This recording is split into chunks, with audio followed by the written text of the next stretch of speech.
Hey everybody, welcome to Jacob's Quest, and today I want to talk about this Leslie Headland interview, this thing that everyone's kind of losing their minds about. You might have seen a headline like this, a tweet very similar to this one. Many different websites have made it. The Acolyte, Leslie Headland, explains hiring a writer who hasn't watched Star Wars to help with her Disney Plus series. Now, of course, that headline it's true, right? It doesn't even seem overly like defamatory or anything like that, but a lot of people their immediate reactions are to panic. In fact, if you go through the comments of this tweet, you're going to see a lot of like, no, oh my god, they're going to ruin it, oh, it's horrible. The expert writers of Twitter, the people who write professionally on Twitter, who know what they're talking about, are weighing in on this situation. Obviously I'm being sarcastic. None of these people in the comment section who are panicking because one writer out of a team of writers had not previously to this watched Star Wars, and because the people because Star Wars fans famously know what they're talking about. Anyways, okay, so let's actually go to the article itself. Okay, so in this article, which was with the AV Club, she did this whole interview and she talks a lot about different social issues and seeing representation of different LGBTQ plus groups, and of course that got the usual suspects of YouTube and Twitter, the extreme right-wing, anti-SJW, anti-feminist, anti-pretty much everything, the usual people all up in arms. They're already making their videos, they're making all their clickbait, all their, everything else, right, that they usually do. And that's definitely going to be a thing that we're just going to have to put up with as this show comes out, because they're still under the delusion that Star Wars was not political before this, and representation in all this stuff. It's anyways. But what I do want to focus on this one part here. So we're gonna just talk about this writer that they brought in. The question was, now you have the opportunity to both talk the talk and walk the walk with this show. Obviously, I don't know if there's going to be any queer characters, I can only hope, but you have put together a writer's room. What were your guiding principles there? What were you looking for in a writer? And she talks about like trying to find different writing styles and different people from different walks of life, and great stuff, right? Now here's where it gets really interesting. Here's where she starts to talk about it. What I also learned about hiring my room is that everyone's fandom was very different. No one had the same experience with Star Wars. There were people like myself that were like later in life, Dave Filoni acolytes. I literally had one writer that was like, I have never seen any of them. I've never seen any Star Wars media.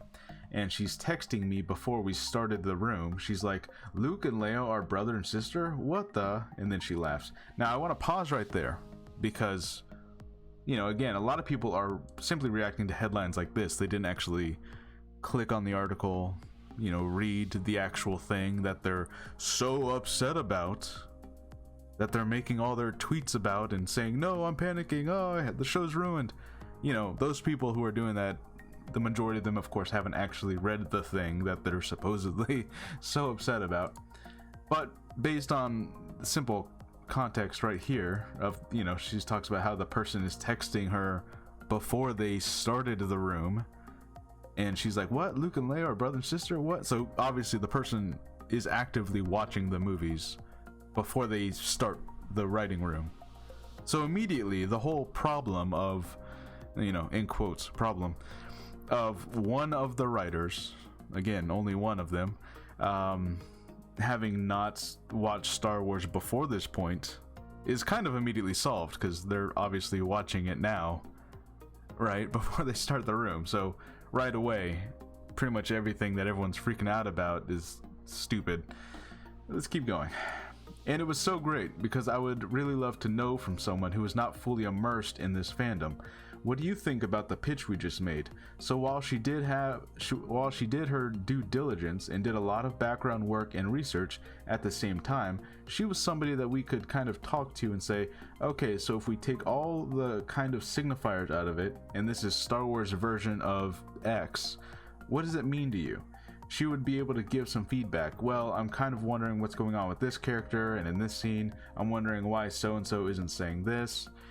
Okay, so right there, again, she emphasized that yes, she's doing her due diligence, she's doing all the research, all the background work. So this, again, one singular writer out of a team of writers who had not seen Star Wars previously to this, has now seen Star Wars and is doing their research. So all of this worrying is literally for nothing, for no reason. And it's really the reason they hired someone specifically like this, who is a person who has fresh eyes, who is only just now seeing Star Wars, is because this person is able to get a perspective that none of the other writers, these people who have been fans of Star Wars for their entire lives, they can't have the perspective that this new person can have.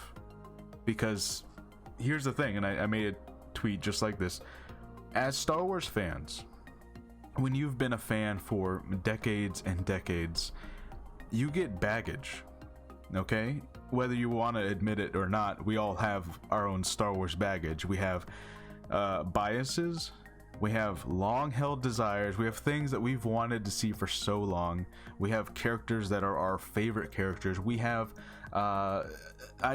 idealized versions of characters in our minds. You know, Luke Skywalker would act like this, and I know that because he just would, because I've known him for 30 years and that's just what he would do. Don't ask me why or how what I'm basing that off of exactly, but I just know it because I've lived with Luke Skywalker in my brain for 30 years, you know. And so we have these built up biases, these desires that we've been wanting for so long. It is impossible for us to separate ourselves from all of that, to shut all of that off and just act as if like, no, but what is this story about? And that's why they brought this person on, because this person who's only just now seeing Star Wars, they don't have any of that baggage. You know, they're only just now experiencing this, and that is kind of goddamn brilliant to bring someone like that on, because, you know, again, it's only one person out of a team of writers. I feel like I need to emphasize that over and over again, because I feel like that's, again, something that people in the comments and YouTube and whatever else freaking out don't realize. It's only one out of however many writers.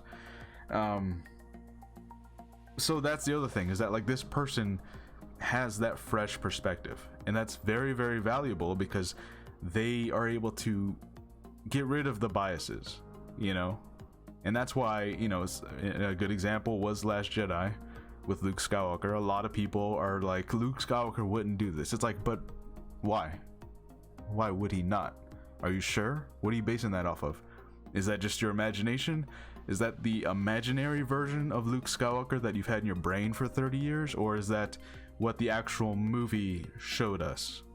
You know, and only someone with a more fresh perspective is kind of going to be able to wrap their minds around that much better than someone who's like held on tight to this version in their brain for so long. So anyways, it's kind of goddamn brilliant. Let's keep on reading. So that was what I really wanted, an active conversation between my writers and myself, and not so much a room full of people that would just kind of automatically agree with what I say, which is good sometimes. Sometimes it's nice to have everyone love my pitch. It's not Star Wars, but I think a lot about Picard and the way he would utilize his crew and say, what do you guys think? Any suggestions? What should we do next? And kind of hearing the debates and sort of Socratic conversations that would result. I wanted to put the room together in that way. That also means hiring people that are not necessarily the die-hard, cutthroat fans that I am when it comes to Star Wars stuff. It is weird to be the person who's going, well, in 325 BBY, and everyone's like, what are you talking about? And hold on, I'll send you the link. Everyone's like, should that be another person that's doing that? Why is the showrunner doing that? And I'm like, here's a picture. This is what he looks like. So that's another thing I want to emphasize right here, okay? Leslie Headland herself, she knows Star Wars. She knows Star Wars at the same level that all of the YouTubers out there who are panicking and throwing a fit because she's gonna ruin it with her feminism and her and all the progressive stuff. All those people that are throwing a fit like that, she knows Star Wars just as well as you do, probably better than some of you. She's the person in that room that like knows the Legends lore, you know what I mean? So the idea that because she hired one writer out of a team of writers who hadn't seen Star Wars but is now watching Star Wars is like gonna ruin the show.